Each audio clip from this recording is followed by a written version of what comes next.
이게 우니온 베를린과의 지난 경기 때 골은 넣지 못했지만 포크트하고 그때 1대1 상황에 놓였는데 분명 포크트가 더 공에 가깝게 있었거든요. 근데 마르무시가 뒤에서 출발했는데 속도에서 포크트를 그냥 완전히 제치고 어떻게 보면 수비 입장에서 굴욕이죠. 속도에서 완전히 밀린 거니까. 그러면서 자연스럽게 골문 앞 그 1대1 기회를 마르무시 선수가 만들기도 했었거든요. 아마 그런 포인트가 이제 마르무시 선수의 플레이에서는 가장 돋보이는 점이 아닐까라고 좀 생각을 하고요. 네, 일단 현재 지금 바이에른 뮌헨의 해리케인과 분데스리가 득점 공동 1위를 달리고 있고요. 지금 리그에서의 스탯이 8경기 9골과 4개의 도움. 경기당 득점이 지금 한 골을 넘어서고 있고 무엇보다 최근에 우니온 베를린전에 마르무시 선수가 골을 넣는 데는 실패하긴 했지만 그 전까지 리그 6경기 연속골을 넣고 있었거든요. 특히 바이에른 뮌헨과 3대3이 나왔던 아주 재밌었던 그 무승부 경기 때 마르무시 선수가 바이에른 뮌헨의 뒷공간 역습 상황마다 아주 효과적으로 공략하는 데 성공하면서 유럽 리그 내에서 현재 전반기 페이스, 극초반의 페이스가 가장 좋은 공격수로 조명받을 만한 활약을 현재까지 보여주고 있다고 평가할 수 있습니다. 아무래도 경기당 득점이 지금 한 골을 넘어서고 있기 때문에 충분히 지금 페이스면 해리케인과의 득점왕 경쟁을 마지막까지 이어갈 수 있다는 것을 뜻하고, 이 말인즉슨 분데스리가의 최우수 공격수들, 사실 해리케인 선수가 지난 시즌 엄청난 골수를 좀 기록을 했었는데 그 케인 선수와 거의 비슷하게 득점 경쟁 페이스를 유지할 수 있다는 건 사실상 분데스리가 최고의 공격수 반열에 마르무시 선수도 오를 수 있다는 걸 뜻하거든요. 현재까지 페이스가 얼마나 유지가 될지는 모르겠지만 초반만 봤을 때, 그리고 이 흐름이 쭉 전체 시즌으로 이어진다면 지금 뭐 유럽 5대 리그에서 가장 좋은 폼을 보여주고 있는 공격수로, 한 시즌 최고의 공격수로 불릴만한 자격도 충분히 주어진다고 평가할 수 있겠죠. 지금 프랑크푸르트를 비롯해서 지금 분데스리가의 상위권 팀 경쟁이 워낙에 치열한 상황인데 마르무시 선수가 워낙 돌풍을 좀 일으키고 있어서 사실 지난 시즌의 분데스리가는 이제 슈투트가르트의 기라시 선수가 전반기 때 엄청난 득점 페이스를 보여줘서 상당히 또 많은 두각을 내고 조명을 받기도 했거든요. 뭐 결과적으로 이제 기라시 선수는 도르트문트로 이번 여름에 이적을 하긴 했었는데, 마르무시 선수도 지난 시즌 기라시 선수가 엄청난 골수로 언급이 자주 되어 왔던 것처럼 지금 또 비슷한 시기이기도 하고요. 1년 뒤에는 이제 기라시가 아닌 마르무시 선수가 또 이렇게 두각을 내고 있는 현재까지의 분데스리가라고 정리할 수 있겠습니다. 네, 사실 지금 이 페이스는 이번 시즌에 처음 이제 마르무시 선수가 좀 맞이한 페이스 흐름이라고 좀 정리할 수 있겠고요. 지금의 흐름만 쭉 유지하면 올 시즌이 이 선수의 커리어 하이 시즌이 되거든요. 그 정도로 마르무시 선수가 이전에도 빠른 발을 지녔고 역습에 굉장히 능하게 활용이 될 만한 자원이고 결정력도 꽤 괜찮은 편이고, 그런 뭔가 속도에 특화된 자원이라는 어떤 이 인식은 워낙 이 선수의 플레이 스타일 자체가 강점이 확고하다 보니까 이전 팀들을 뛸 때도 좀 여러 차례 언급이 되어 오긴 했었거든요. 근데 지금처럼 결정력도 이제 찬스마다 보여줄 수 있고 확실히 완성되어 있는, 뭔가 그 완성된 공격수의 느낌을 주는 거는 이번 시즌 들어서 이 선수가 좀 새롭게 축구 팬분들에게 인상을 남기고 있다고 정리할 수 있겠죠. 이 이집트 국적의 선수다 보니까 아무래도 프로 경력의 출발은 이제 이집트 무대에서 먼저 출발을 했었는데요. 굉장히 어린 나이에 이집트 프리미어리그에서 데뷔를 하고 볼프스부르크의 스카우터의 눈길을 끌어서 볼프스부르크 2군 팀에 이제 영입이 되면서 자연스럽게 유럽 무대에 진출을 하게 됐습니다. 근데 볼프스부르크 2군에 가자마자 바로 뭔가 재능을 보여준 건 아니고요. 2군에서 꽤 오랜 시간 경기를 뛰면서 1군 데뷔만을 기다렸거든요. 근데 볼프스부르크에서 막상 데뷔할 수 있는 기회가 일찍이 찾아오진 않았었습니다. 아무래도 볼프스부르크 1군에서의 경쟁력을 계속해서 뭔가 2군 팀에 있는 동안에 잘 인정을 받았다 보기는 좀 어려웠고요. 얼마 지나지 않아서 분데스리가 2, 이제 2부 리그죠. 하부 리그인 장크트 파울리로 임대를 갔는데 이때 7골을 터뜨리면서 하부리그에서 처음으로 이 선수가 프로 무대에서, 유럽 프로 무대에서 조금 두각을 낼 수 있겠구나, 이런 인상을 남기기 시작합니다. 근데 이 장크트 파울리에서의 활약은 꽤 괜찮았지만 그럼에도 불구하고 볼프스부르크 1군에서는 확실하게 자리를 잡지는 못했고요. 얼마 안 가서 이제는 또 분데스리가 팀의 경쟁팀이죠, 슈투트가르트로 임대를 갔는데 이때도 3골과 5개의 도움을 기록을 했습니다. 뭔가 확고한 스탯을 딱 자랑했다라고 보기는 좀 어렵겠지만 그래도 분데스리가에서의 첫 시즌 제법 괜찮은 스탯을 한 시즌 동안 기록을 했다는 점, 어쨌든 분데스리가 데뷔를 마쳤다는 점에서 슈투트가르트 임대 생활의 의의는 좀 있었던 것 같고요. 이후에 2022-23 시즌 볼프스부르크로 이제 임대 복귀가 돼서 이 임대 복귀된 원수록 팀에서 6골과 1의 도움을 기록했는데, 스탯을 보아도 느끼시겠지만 올 시즌만큼의 활약과 인상은 아니었어요. 이때도 아무래도 뭔가 분데스리가에서 경쟁력을 보여주기 위해서는 조금 더 많은 것이 필요하다, 좀 더 많은 성장이 필요하다는 평가가 따라왔었고, 결국 애매하다는 평가를 지우지 못하면서 지난 시즌이었죠. 2023-24 시즌에 프랑크푸르트로 이적을 하게 되는데 스탯은 비교적 잘 쌓았습니다. 41경기 17골과 6개의 도움. 근데 항상 따라왔던 평가가 있었어요. 기복이 심하다. 빠른 발을 지는 것도 좋고 역습 때마다 이 선수가 워낙 빠른 발을 통해서 속도를 내면서 빈 공간에 침투해 들어가는 그 엄청난 파괴력은 꽤 인상적이긴 한데 막상 공을 잡았을 때 과연 이 선수가 마무리 상황에서 올바르게 판단할 것인지, 그러니까 특정 기회가 왔을 때 확실하게 결정을 지어줄지에 대해서는 워낙 기복 있는 모습을 보이다 보니까 확실하게 팬들에게 신뢰를 주지는 못했어요. 이때 프랑크푸르트라는 팀 자체도 사실 흔들림이 제법 있었던 시즌이었는데 마르무시 선수도 뭔가 확실하게 팀에서 좀 뭔가 에이스로서 신뢰를 주지는 못하면서 기복이 좀 따라오는 선수다. 이런 평가가 아무래도 좀 지난 시즌까지는 마르무시 선수에게 마치 꼬리표처럼 좀 붙어다녔던 평가였고요. 근데 올 시즌은 현재 12경기를 뛰었는데 벌써 전체 대회 10골과 7개의 도움이거든요. 지난 시즌이 17골과 6개의 도움. 컵 대회를 포함해서 전체 스탯이 지금 17골과 6개의 도움인데 올 시즌 12경기만 뛰었는데도 벌써 10골과 7개의 도움입니다. 마르무시 선수가 이 정도의 그 스탯의 어떤 페이스를 달렸던 게 마르무시 선수가 이 정도의 그 스탯 흐름을 달렸던 게 올 시즌이 이 선수의 커리어에 있어서는 처음 있는 일이고요. 그러다 보니까 지금 이 선수를 평가하는 데 있어서 과연 지금의 흐름이 정말 일시적인 것인지 아니면 올 시즌 전체적으로 이어질지에 대해서는 사실 아직까지는 지켜봐야 될 여지가 많은 거죠. 하지만 12경기 10골과 7개도 분명 이 숫자 자체만으로는 또 활약 자체만으로는 너무나도 대단한 퍼포먼스이기 때문에 현재 극초반을 지내고 있는 2014-25 시즌을 이야기하는 데 있어서 지금 마르무시 선수에 대한 이야기는 유럽 전체 리그를 통틀어서도 빼놓을 수 없는 아주 대형 이슈라고 생각을 합니다. 아무래도 저희가 확인할 수 있는 점은 마르무시 선수의 활약에 있어서 팀이 얼마나 도움을 주었는가가 될 텐데 사실 마르무시 선수가 얼마나 개인이 노력을 많이 했는지 얼마나 자기가 뭔가 개인의 사정으로 인해서 자신감이 붙었는지는 저희로서는 사실 인터뷰 내용이 나오기 전까지는 알 수 없잖아요. 근데 아직 그런 부분에 대해서 명확하게 마르무시 선수의 개인적인 부분에서 어떻게 이 선수가 올 시즌 활약이 좋아졌는지에 대해서는 좀 명확하게 다룬 내용들은 없더라고요. 나중에 이러한 어떤 내용들이 추가적으로 정보가 풀린다면 그때 좀 참고할 만한 정보가 좀 나오지 않을까 생각이 되고 결국 저희가 지금 시점에서 확인할 수 있는 것은 팀적으로 얼마나 마르무시 선수를 둘러싼 프랑크푸르트의 환경이 지난 시즌과 올 시즌 어떤 차이가 있는지를 좀 확인할 수가 있는 건데 제가 보기에는 지난 시즌의 마르무시 선수는 프랑크푸르트의 중원이 지난 시즌에 사실 안정되지가 않았어요. 올 시즌 잘해주고 있는 라르슨 선수도 지난 시즌은 부상이 좀 있었고 그러다 보니까 중원에서의 볼 배급이 좀 원활하지 않다 보니까 공격 자원의 볼을 받기 위해서는 미드필더 쪽에서 패스가 안 오니까 자기가 아래로 내려가서 자기 진영에서부터 볼을 끌고 올라와야 되는 상황들이 강제가 됐거든요. 근데 올 시즌 마르무시 선수가 보여주고 있는 건 문전 앞 골대 근처에서의 파괴력이잖아요.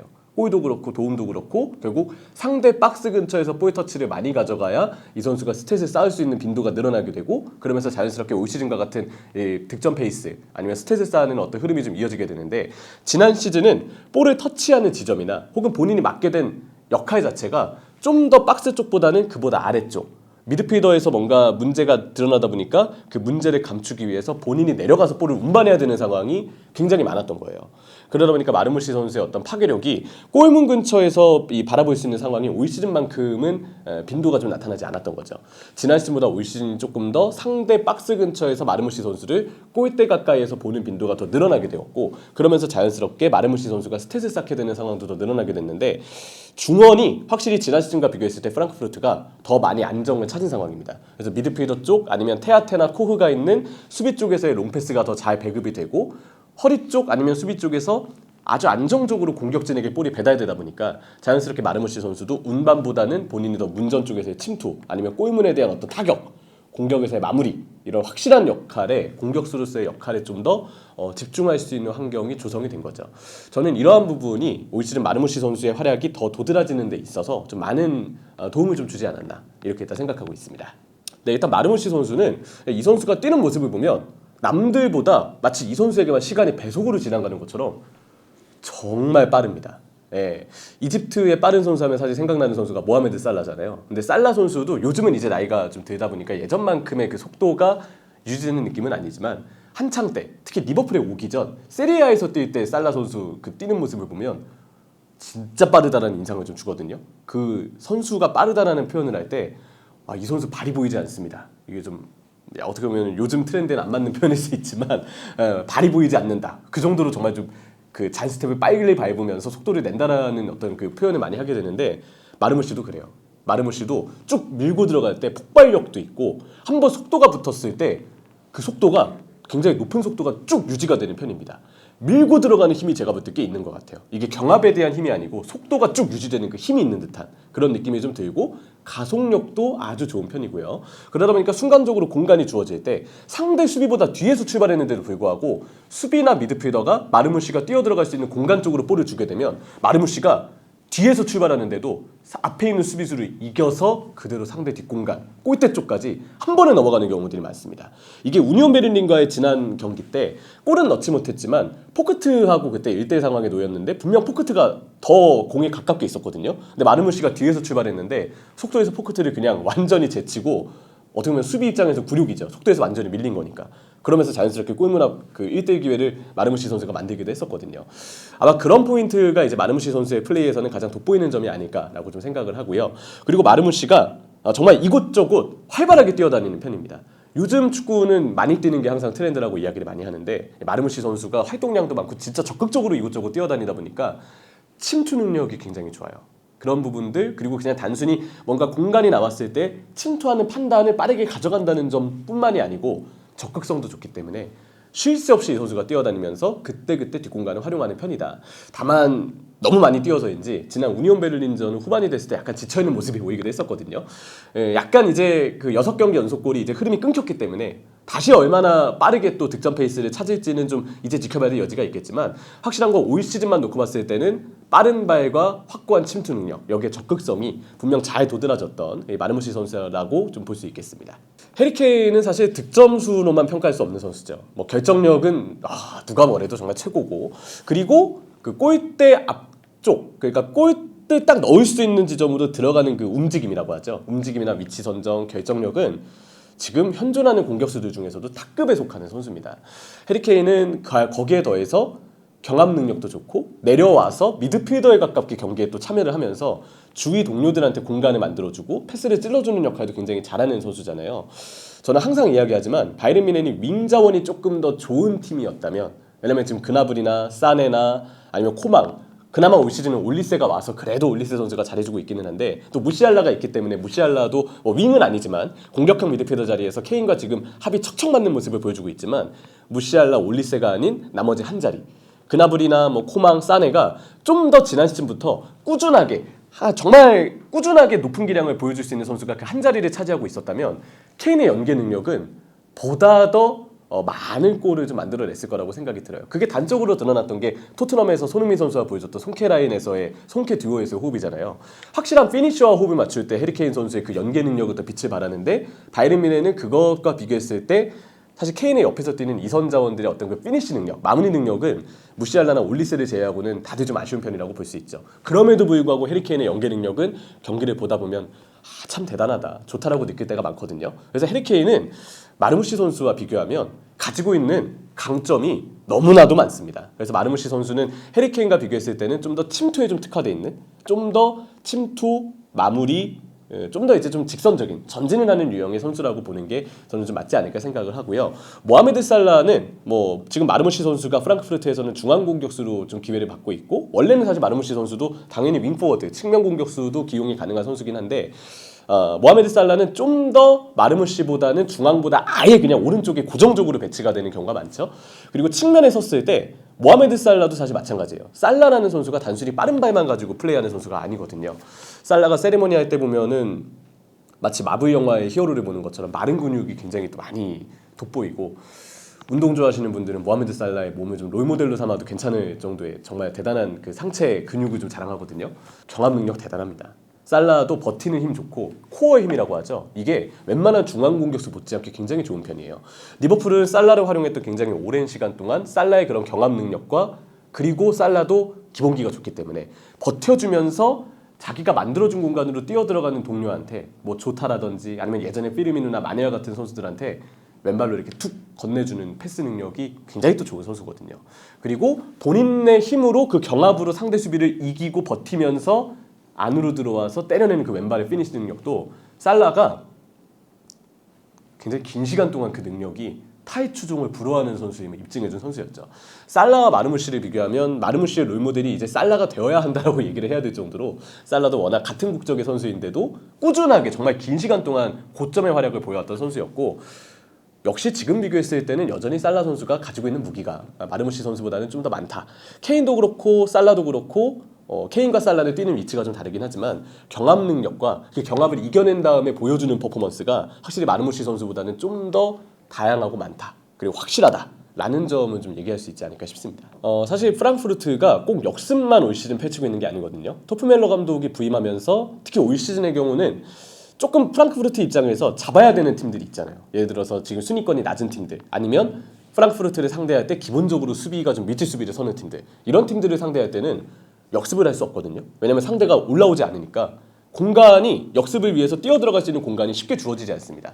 그럴 때는 프랑크푸르트도 볼을 가지고 있는 상황에서 좀 더 만들어가는 공격이 필요해지게 되고 흔히 이제 역습을 속공이라고 빠른 속도로 마무리하는 속공이라고 표현을 하면 만들어가는 과정의 공격은 뭐 지공 상황이라고 보통 축구 전술적으로는 표현을 하는데 프랑크푸르트가 올 시즌 그 연승을 거두는 기간 아니면 마르무시 선수가 연속골을 넣었던 기간 동안에 매 경기 역습만 하지 않았어요. 오히려 잡아야 되는 팀들이 만났을 때는 좀 더 주도적인 경기를 하고자 노력을 했고 이 프랑크푸르트가 올 시즌 경기를 보면 만들어가는 패턴이 잘 짜여진 팀이거든요. 변형 백스리를 만들면서 후방에서 먼저 확실하게 빌드업 구조를 만들고 3-2 미드필더 2명에 테아테 선수가 왼쪽 풀백이지만 변형 백스리로 오른쪽에 크리스텐센 선수를 아예 윙처럼 올려보내면서 왼쪽의 풀백은 후방에 남아있고 오른쪽 풀백은 그만큼 공격적으로 활용하는 이런 형태의 3-2 빌드업을 일단 기본적으로 프랑크푸르트가 활용을 하는 편이고요. 그 크리스텐센이 올라가면서 오른쪽 윙 내지는 공격형 미드필더 자리에 있는 괴체가 중앙으로 들어올 수 있거든요. 마리오 괴체는 이제 독일에서도 물론 이제 여러 가지 몸 상태 이슈라든지 아니면 이제는 좀 나이도 많이 찼기 때문에 예전보다 기동력이 떨어져 있긴 하지만 굉장히 기본기 좋고 센스가 좋은 공격형 미드필더 또 괴체 선수잖아요. 이 괴체 선수가 중앙으로 들어오면서 후방과 공격진 사이에 연결고리 역할을 할 수 있는 여유가 생깁니다. 그래서 그 괴체 아니면 크리스텐센 아니면 후방 쪽에 있는 코흐나 테아테처럼 롱패스 능력이 좋은 센터백들 이들이 각자가 가지고 있는 그 강점을 토대로 짜여진 패턴을 토대로 볼을 상대 진영으로 보내고 나면 그때 왼쪽에서 마르무시가 뛰어들어가고 최전방에서 에키티케가 뛰어들어가고 이런 형태로 지금 만들어가는 상황에서 선수들이 어떻게 움직여야 될지 그 역할 분배나 패턴도 잘 짜여져 있는 팀이 저는 프랑크푸르트라고 생각이 들거든요. 사실 이런 환경이 좋아졌기 때문에 자연스럽게 마르무시 선수가 더 피니쉬에 집중할 수 있는 상황이 조성이 되고 그러면서 마르무시 선수의 골대 쪽에서 바라볼 수 있는 그런 강점들이 올 시즌은 더 도드라지고 있는 상황이라고 보시면 될 것 같아요. 프랑크푸르트가 꼭 속공이 아니더라도 만들어가는 상황에서도 이러한 공격을 잘 보여줬고 거기서도 마르무시 선수의 순간적인 침투 능력과 적극성이 장점으로 잘 드러났기 때문에 꼭 바이른 뮌헨전처럼 역습을 하게 되는 역습이 우선시되는 경기가 아니더라도 올 시즌은 마르무시 선수의 장점이 잘 드러났다. 이렇게 정리할 수 있겠죠. 프랑크푸르트가 다시 원래 위치를 좀 찾았다고 얘기하고 싶고요. 왜냐하면 원래도 이 팀은 뭐 최근에 이제 유로파리그를 우승한 이력도 있지만 유럽 클럽 대항전을 그래도 나가야 되는 팀이에요. 근데 최근 시즌들이 오히려 어떻게 보면 조금 부침을 겪었고 프랑크푸르트 치고는 조금 기대 이하의 아쉬운 성적이 좀 따라오기도 했었던 시즌들이 있었는데 올 시즌은 이제 토프멜러 감독이 좀 더 팀의 체질을 바꾸고자 노력을 많이 하고 있습니다. 첫 번째로 테아테 선수를 왼쪽 풀백에 두고 뭐 코흐나 아니면 투타 같은 선수들이 또 수비를 꾸리면서 이전 시즌보다는 기본적으로 먼저 일단 수비 밸런스를 잡고 있어요. 변형 백스리를 만들면서 볼이 전개되다가 도중에 끊기더라도 뒤쪽에 남아있는 수비수들이 잘 버틸 수 있게 그리고 트랍도 트랍이지만 트랍이 부상으로 못 나온 동안 대신해서 나왔던 이 산투스 골키퍼가 너무 잘하다 보니까 자연스럽게 골키퍼에 대한 걱정도 덜게 됐고 그러면서 올 시즌은 조금 더 프랑크푸르트가 후방의 수비력 전체적인 밸런스가 조금 더 좋아졌다는 느낌을 좀 주고 있거든요. 그리고 그 수비가 좋아진 데 있어서는 단순히 테아테의 기용을 떠나서 토프멜러 감독이 올 시즌 기본적인 수비 대형을 4-4-2 형태의 기반을 두고 전술을 짤 때가 많은데 그 4-4-2의 집중력이 제가 볼 때는 되게 잘 유지되어 있는 편인 것 같아요. 특히 이 4-4-2 전술의 장점은 요즘 축구를 보면 뭐 프랑크푸르트도 아까 빌드업을 할 때 3-2 빌드업을 쓴다고 이야기를 드렸지만 대부분의 팀들이 볼을 가지고 있을 때 변형 백스리를 만들면서 3-2 형태의 빌드업을 합니다. 근데 이 3-2 형태의 빌드업에 대해서 4-4-2 전술이 대응하기에는 가장 좋은 수비 전술로 볼 수 있거든요. 왜냐하면 상대가 변형 백스리를 만들잖아요. 근데 만약에 수비하는 팀 입장에서 압박을 하려 한다. 그러면 4-4-2에서 윙들이 올라가서 4-2-4를 만들면 4명이 3명을 압박하기 때문에 숫자가 더 이롭게 되고 그 3명 위에 있는 2명의 중앙 미드필더에 대해서는 수비하는 팀의 2명의 중앙 미드필더 4-2-4잖아요. 2의 자리에 2명의 중앙 미드필더가 있잖아요. 이 2명이 쭉 1대1로 대응을 하거나 아니면 중앙에 있는 2명의 공격수 투톱이 중앙 미드필더를 견제하는 방식으로 수비하면 변형 백스리도 나름 좌우에 있는 윙들이 올라와서 좌우 센터백의 측면 쪽으로 보내는 볼을 차단할 수 있고 중앙 루트는 투톱이 막아낼 수 있고 전방 4명이 압박을 하는 구조를 통해서 자연스럽게 상대 3위 빌드업을 방해할 수 있는 구조가 쉽게 나옵니다. 그리고 만약에 이렇게 압박을 하지 않고 내려선다 하더라도 기본적으로 수비 4명, 미드필더 4명 이 4명이 딱 두 줄을 갖추고 있기 때문에 이들이 간격을 잘 좁히기만 하면 기본적으로 골대 쪽에서의 박스 근처에서의 방어는 조금 더 견고하게 유지할 수 있다는 장점이 있죠. 흔히 이야기하는 두 줄 수비의 장점이 나오는 건데 프랑크푸르트의 경우는 그런 그 4-4-2 수비의 조직력이 지난 시즌과 비교했을 때는 올 시즌 더 좋아진 면이 많다고 생각이 들어요. 그런 부분을 확실하게 토프멜러 감독이 새 시즌에 조금 더 공을 들여서 준비했다라는 느낌이 좀 들고 있고 그리고 중원이 확실히 여기서 힘을 더 내주고 있습니다. 지난 시즌은 사실 라르손 선수가 부상도 많았고 그러다 보니까 이 정도의 퍼포먼스가 아니었는데 올 시즌은 라르손도 너무나도 잘해주고 있고 스키리가 워낙 이곳저곳 뛰어다니는 활동량이 되게 많은 중앙 미드필더인데 그 스키리 선수도 때에 따라서 필요에 따라서 정말 활동량을 또 중원에 잘 불어넣어주고 있고요.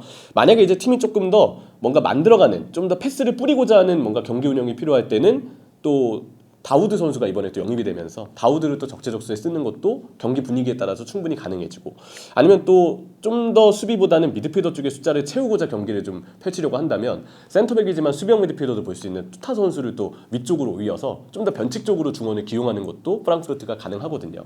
경기마다 이렇게 좀 다양한 중원 옵션을 쓰고 있는데 대체적으로 라르손 선수의 폼이 워낙에 많이 올라오다 보니까 자연스럽게 프랑크푸르트의 중원이 좀 더 힘을 받고 있는 그러한 올 시즌이라고 좀 이야기를 드릴 수 있을 것 같고요. 그리고 또 하나는 뭐 마르무시 선수를 아무래도 강조해서 이야기하긴 했지만 공격진의 폼이 대체적으로 좋습니다. 특히 마르무시를 얘기할 때 또 빼놓을 수 없는 선수가 에키티케인데 에키티케가 진짜 잘해요. 파리 생제르맹에서는 사실 좀 빛을 못 봤던 유망주. 그래서 파리에서는 결국 좀 오랫동안 파리와 연을 맺지 못하고 팀을 떠나게 됐던 유망주 에키티케였는데 프랑크푸르트에서는 완전히 이 선수가 좀 날개를 단 느낌입니다. 원체 이 선수가 키가 좀 큰 편이고 좀 몸도 유연한 편인데 지금 보면은 마르무시 선수와 함께 움직임도 좋고 에키티케 선수가 오히려 마르무시 선수와 비교했을 때는 공격수로서 보여준 무기가 좀 더 많았다고도 볼 수 있을 것 같아요. 다리가 되게 길거든요. 성큼성큼 뛰어다니면 이 긴 다리를 가진 사람들의 장점이 있잖아요. 저는 짧은 다리를 가져서 그거 체감은 못하지만 보폭이 길다 보니까 한 번 속도가 붙으면 되게 빨라요. 근데 에키티케도 좀 그런 속도를 지니고 있고 활동폭도 넓습니다. 중앙 공격수에 좀 더 치우쳐진 형태의 움직임을 아무래도 에키티케 선수가 더 많이 가져갔는데 그 자리에서 되게 넓게 내려와주면서 아니면 때에 따라서는 측면으로 빠져주면서 연계도 되게 좀 잘 해주는 것이 에키티케 선수의 플레이를 보면 많이 드러나고요. 그리고 킥이 좋아요. 최근에 에키티케 선수 슈팅을 보면은 이 선수가 원래 이렇게 슈팅 힘이 좋았나 싶을 정도로 슈팅에 힘이 제대로 실려서 들어가더라고요. 이런 흐름이 지속되다 보니까 에키티케도 자신감이 올라있고 그런 에키티케와의 콤비가 잘 맞물려 떨어지면서 에키티케가 내려와서 공간을 만들어주면 그때 마르무시가 침투하는 그런 이 둘 간의 투톱 간의 호흡도 지금 프랑크푸르트가 굉장히 잘 완성이 돼 있는데 이런 공격진의 화력도 폭발했다는 점. 물론 뎁스는 좀 더 봐야 됩니다. 주전 이외의 백업 자원들이 좀 더 프랑크푸르트는 힘을 좀 써줄 필요가 있는데 여러모로 수비, 미드필더, 공격 다 지금 주전조의 선수들은 이러한 활약들이 뒷받침이 되면서 올 시즌 프랑크푸르트는 초반의 분위기를 잘 내고 있는 현재까지 상황이라고 볼 수 있을 것 같습니다. 사실 지금 레버쿠젠, 우니온 베를린, 프라이부르크, 프랑크푸르트, 도르트문트, 슈투트가르트, 베르더브네멘 제가 지금 3위부터 9위까지 쭉 팀을 읊어드렸는데 지금 3위 레버쿠젠과 9위 베르더브레멘의 승점 차가 3점 차입니다. 지금 분데스리가는 1, 2위 바이에른 뮌헨과 라이프치히가 승점 동률인데 이 두 팀이 완전한 지금 어떻게 보면 선두 자리를 좀 공고히 하고 있는 두 팀이 됐고 3위부터 9위까지 딱 그 챔피언스리그권을 두고 경쟁할 수 있는 위치의 팀들이 굉장히 많이 지금 모여 있거든요. 경쟁이 지금 상위권 경쟁 자체가 굉장히 좀 첨예하고 한 번이라도 실수를 하게 되면 갑작스럽게 순위가 내려갈 수 있고 반대로 지금 프랑크푸르트가 일단 6위에 있기는 한데 다른 경쟁팀이 조금 삐걱대고 프랑크푸르트가 좀 승수를 차곡차곡 쌓아나가면 순식간에 3위까지 올라갈 수도 있어요. 이런 게 지금 프랑크푸르트 입장에서도 또 지금 분데스리가 상위권의 어떤 경쟁을 보는 데 있어서도 굉장히 큰 매력 포인트가 아닌가라는 생각을 하고요. 프랑크푸르트는 근데 아무래도 이런 좀 장점이 초반에 보여주고 있기 때문에 지금까지의 흐름과 내용으로 봤을 때는 긍정적인 면이 있다라고 이야기를 드렸지만 사실 토프멜러 감독도 풀 시즌, 한 시즌 내내 뭐 부상자가 발생한다든지 선수의 컨디션이 떨어진다든지 이런 변수가 있는 동안에도 감독이 경기 한 경기에 대한 계획을 잘 짜는 것과 아니면 본인의 플랜 A에 대한 구상을 잘하는 것과 리그 운영을 장기전에 대한 운영을 잘하는 것은 또 다른 이야기거든요. 토피 멜러 감독이 그런 장기전 운영에 있어서 어떤 모습을 보여줄지는 분명 변수가 있고 사실 감독의 능력도 능력이지만 운도 따라야 되는데 이 운이 따르기 위해서는 프랑크푸르트는 백업 자원들이 좀 더 역할을 잘 해줘야 되겠죠. 뭐 크나우프라든지 우준과 같은 공격수 백업 자원들, 다우드 선수도 분명 제가 볼 때 좀 더 좀 보여줘야 되는 게 많다라고 생각이 들고 이외 자원들도 마찬가지거든요. 조금 더 백업 자원들이 힘을 좀 써주면서 주전 선수들이 매 경기 항상 100% 컨디션으로 다 뛸 수는 없거든요. 그때그때 위기 관리를 어떻게 잘 해내느냐에 따라서 프랑크푸르트의 올 시즌 힘도 좀 가려지지 않을까라고 보고 있습니다. 아무래도 언론이 딱 봤을 때는 이집트와 리버풀하면 당연히 모하메드 살라가 먼저 떠오르는데 지금 살라가 계약 기간이 이제 이번 시즌까지이기도 하고 물론 재계약에 대한 논의가 진행 중이기는 하지만 나이가 살라 선수도 이제 워낙 많이 들었기 때문에 이제는 뭔가 같이 할 시간보다는 언젠가는 이별할 시간을 리버풀도 준비할 수밖에 없는 입장이거든요. 당연히 언론도 그걸 알고 있고요. 이집트 그리고 빠르다 공격 자원 여기에 살라가 곧 떠날 수 있는 시점이다. 그러면 자연스럽게 마르무시가 이렇게 대폭발하고 있는 올 시즌 초반에 언론 입장에서는 리버풀과 이 선수의 이적설을 안 다룰 수 없을 거라고 좀 생각을 합니다. 자연스럽게 그래서 이런 이적설이 좀 나온 거라고 좀 보고 있고요. 사실 이 기간에 이 시기에 나오는 리버풀의 이적설은 좀 거의 대부분 그냥 흘러가는 경우가 지나가는 이야기인 경우가 많아서 그냥 가볍게 보고 일단은 참고할 만한 루머다라고만 좀 보고 있거든요. 뭔가 본격적으로 리버풀이 관심을 좀 가지고 있다라고 보기는 좀 어렵지 않나 싶은데 확실한 건 뭐 마르무시 선수가 워낙 가지고 있는 장점이 확고하고 매력이 있는 선수기는 해서 링크 자체는 꽤 좀 흥미진진하게 볼 만한 그런 좀 루머가 아닌가. 다만 리버풀이 수요하는 슬롯 감독이 원하는 수비 가담을 아래쪽까지 많이 해주면서 아래에서부터 뽀른방까지 되어주는 역할이 사실 지금 리버풀의 측면 자원에게는 좀 필요하거든요. 왜냐하면 클롭 감독 때는 공격진들이 좀 더 위에 머물면서 역습에 딱 집중하는 롱패스가 날아오기만을 기다리는 상황들이 많았는데 올 시즌 슬롯의 리버풀을 보면 이 윙들도 수비 밸런스를 잡기 위해서 아래쪽에 같이 내려와 있는 경우들이 좀 많아요. 그래서 아래에서부터 볼을 터치하고 본인이 좀 밀고 들어가고 끌고 올라와야 되는 상황이 좀 많아지게 되는데 마르무시가 만약에 리버풀의 뭐 측면 자원을 예로 들었을 때 측면 자원으로 뛴다면 그러면 아무래도 아래에서부터 볼을 운반해야 되는 상황이 많아질 것이고 사실 지난 시즌 프랑크푸르트에서 그 역할을 맡았을 때 마르무시 선수는 좀 기복 있는 모습을 보여줬거든요. 물론 지난 시즌은 사실 중간중간 컨디션이 조금 난조를 보였던 시기도 있긴 했었어요. 그런 점도 평가를 고려하긴 해야 되겠지만 아무래도 이 뽀른반을 좀 더 확실하게 해줘야 되는 이 임무를 리버풀의 윙자원이 이제 슬롯 감독 아래에서는 부여받은 상황에서 마르무시가 과연 그 아래에서부터의 뽀른반을 분데스리가가 아닌 새로운 리그에 또 진출을 하면서까지 별다른 변수 없이 해낼 수 있을까에 대해서는 지금으로서는 조금 좀 의문부호를 갖고서 바라봐야 되는 것이 맞지 않을까라고 좀 생각을 하고요. 원톱 공격수로 놓고 봤을 때도 저는 슬롯 감독의 전술상 조금 더 경합 능력이 있고 경합을 이 상대와의 경합에서 버텨줄 수 있는, 싸워줄 수 있는, 좀 비벼줄 수 있는 유형의 공격수가 아무래도 좀 더 리버풀에게는 지금 필요하지 않을까라고 좀 보고 있거든요. 그래서 현재까지 마르무시 선수는 이 선수가 일단 풀시즌 활약을 전체 시즌 활약을 지금 초반에 보여준 만큼 꾸준히 이어갈 수 있는지는 아직 아무것도 장담할 수 없거든요. 그래서 좀 더 봐야 될 여지가 있고 그 자체로 변수가 있고 스타일 자체도 지금 리버풀이 원하는 스타일과 마르무시가 현재까지 보여준 스타일에 있어서 약간은 안 맞는 부분도 있기 때문에 일단은 좀 더 봐야 되지 않을까라고 좀 보고 있습니다. 사실 축구 선수들이 한 시즌 동안 이 활약이 잘 이어지지 않는 부분, 그러니까 뭐 모든 운동 다른 종목도 다 마찬가지지만 한 시즌 동안 특정 시기는 딱 잘했는데 그 힘이 후반기 때는 이어지지 않는 경우들이 있거든요. 왜 그랬는지 그 선수한테 물어보면 거의 대부분 체력을 이야기합니다. 그리고 선수들이 매 경기 부상 없이 100% 몸 상태로 뛸 수 있는 게 아니거든요. 뭐 경기를 뛰고 있다고 하더라도 아니면 언론 보도를 통해서 이 선수가 부상에 대한 별다른 이야기가 없었다 하더라도 어딘가에서는 이 선수가 항상 신체의 어느 부분에서는 통증을 안고서 뛰고 있을 가능성이 거의 10중 8구라고 보면 된다고 하더라고요. 선수들 만나보면 다 그런 이야기를 저희들에게 전해주곤 하는데 그러다 보니까 마르무시 선수에게도 지금 이 초반의 활약을 그대로 이어가기 위해서는 체력이 따라줘야 되고 컨디션이 따라줘야 되고 부상이 없어야 되는 것도 당연히 따라줘야 됩니다. 근데 이미 지난 시즌에도 물론 지난 시즌은 네이션스컵을 또 병행하는 변수가 있었다고는 하지만 컨디션이 조금 들쭉날쭉했던 기간이 있었거든요.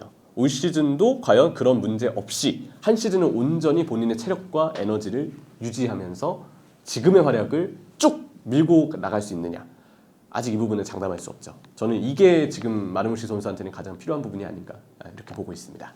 그리고 결정력도 뭐 지금은 너무 좋지만 이게 또 전체 시즌 결정력이 어떤지 또 봐야 되거든요.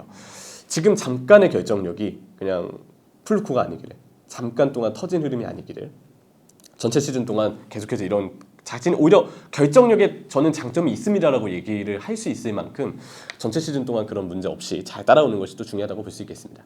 네, 일단 분데스리가는 지금 바이에른 뮌헨이 사실 챔피언스리그에서는 아픔을 좀 겪었죠. 바르셀로나전에 결국 대패를 당했고 콤파니 감독의 강팀전 전술, 특히 수비 전술에 대해서 지금 너무 위험을 많이 감수하는 전술이라서 라인도 많이 올리고 후방의 수비 숫자도 적고 그 선수들이 상대 공격수를 1대1로 쫓아다녀요. 그러니까 상대 공격수가 약간 내려와 있기만 하면 수비수가 그 내려가는 공격수를 그대로 쫓아서 올라가는 건데, 그러면 그때 더 넓게 비게 되는 뒷공간에 대해서 별달리 신경을 안 쓰는 모습이 올 시즌 바이에른 뮌헨에게서 많이 나타나거든요. 근데 강팀전 아니면 챔피언스리그에서는 이런 모습이 많이 도드라지지만 리그에선 다릅니다. 바이에른 뮌헨이 보유하고 있는 공격진의 체급이 워낙에 크고 콤파니 감독이 그런 위험을 감수하고서라도 워낙 공격에 힘을 싣고 있는 전술을 쓰고 있어서 체급으로 상대를 그냥 말 그대로 찍어 누르고 있거든요. 당장 지난 주말 보움전만 해도 5대0으로 바이에른 뮌헨이 승리를 거뒀는데 무시알라의 컨디션이 또 올라오니까 자연스럽게 바이에른 뮌헨의 파괴력, 화력도 상당 부분 올라오는 모습을 확인할 수 있었습니다.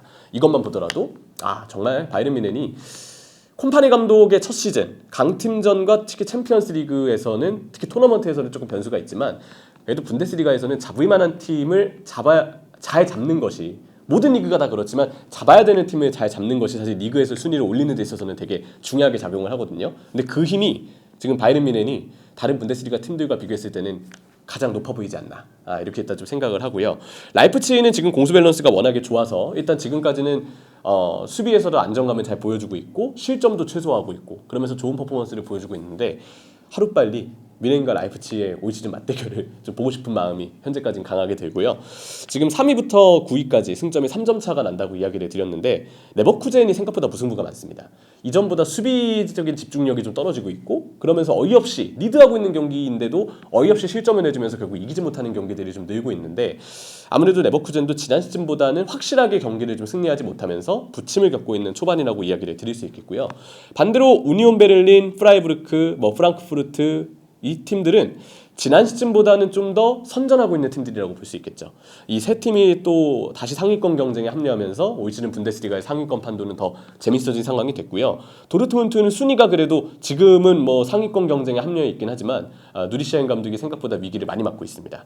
선수들의 어떤 장점을 잘 고려하지 않고 본인의 전술에 약간 선수를 끼워 맞추는 느낌이 매 경기 들다 보니까 자연스럽게 경기력이 좀 좋지 않게 되고 선수 본인의 활약이 자연스럽게 좀 부진해지게 되고 이런 악순환이 좀 반복되고 있거든요. 경기를 이기더라도 되게 불안불안하게 이기는 내용들이 이어지고 있어서 도르트문트는 순위와 다르게 지금 분위기는 조금 부정적이다, 이렇게 좀 정리할 수 있는. 그래도 전체적으로 정리를 해보면 지난 시즌 준우승팀이었던 슈투트가르트도 어쨌든 지난 시즌보다는 조금 부침이 있는데 경쟁을 많이 하고 있거든요. 그래도 지금 상위권 경쟁을 계속 하고 있거든요. 다른 것보다도 선두 경쟁은 뮌헨과 라이프치히 때문에, 그리고 상위권 경쟁은 7팀 때문에 참 재밌게 흘러가고 있는 초반에 분데스리가라고 얘기 드릴 수 있겠습니다.